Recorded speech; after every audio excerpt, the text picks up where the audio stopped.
The Little Mermaid may be one of the easiest NES and Disney games ever released. While it's not a breeze by any stretch of the imagination, especially compared to other Disney games like Aladdin and The Lion King, it's definitely one of the easier games based on a Disney licensed movie.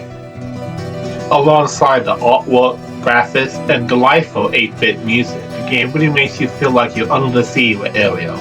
But is being one of the easiest Disney games really a good thing? We're about to find out. Hi everyone, I'm TJ and I'm continuing Women's History Month with a Disney classic, Little Mermaid on NES. Is Little Mermaid being easy really that good?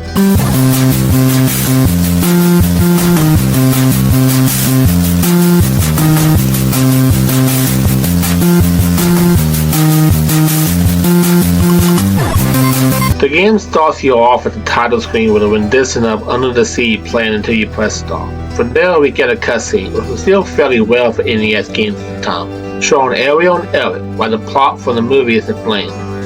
It then establishes that Ursula has taken control of sea creatures and Ariel returns to the sea as a mermaid to help her friends.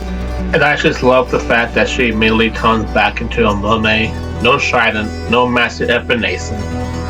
So she can do that the whole time. Right out of the gate, I have to note that the game doesn't use the most obvious color choices. Ariel's hair, for instance, looks more like a bright pinkish purple instead of a standard red. I know the NES was capable of red color, so I don't think that was the issue. I think they leaned into softer, watery tones to enhance the underwater atmosphere. And honestly, I think it works in the game's favor. The A button releases an item, like a seashell, from Ariel's grip, and also allows her to scoot along surfaces where she can't swim. The B button fires a projectile that freezes enemies, and a second hit traps them in a bubble, which Ariel can then use as a weapon. The stages themselves are relatively short, with only a handful of screens before transitioning into a boss fight. In the first level, you face the shark from the opening of the movie. The strategy is to freeze nearby fish and launch them at the shark, which is easier said than done. In the second stage, you deal with Ursula pets using a very similar approach. The third stage has you waiting for seashells so you can launch them upward at a crease of pulse on the ice. The fourth stage involves freezing fish that are fired from cannons. Finally, you face Ursula herself, where the goal is to freeze enemies and hurl them at her until she's defeated.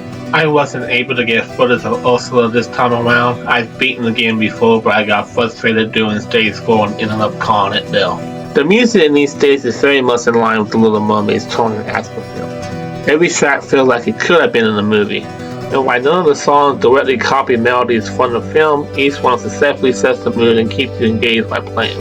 So, with all of that being said, is The Little Mermaid just too easy? Compared to any other Disney and Pixar games that came out afterwards, yes, it's easier. But I wouldn't say it's too easy. I play games that are far simpler. Bonnie's Hide and Go Seek is 6, unfortunately, and Power Rangers the movie also comes to mind. Little Mermaid offers just enough challenge to keep you from blasting through it in a matter of minutes, while still being fair. Once you understand the mechanics, beating the game feels achievable rather than frustrating. And Ariel is just amazing. I really like her. The game shows a side Ariel we only briefly see in the movie. Her courage and her determination to do the right thing. She knows Ariel is pleased to stay with him and return to the sea to save her friends. That's just a heroism makes her a strong lead character, and it makes her extremely fun to control throughout the game. So the question for the comments today is, what's your favorite Little Mermaid song? That's all for this video. Please join me next week for more Women's History Month, and as always, I'll see you next time.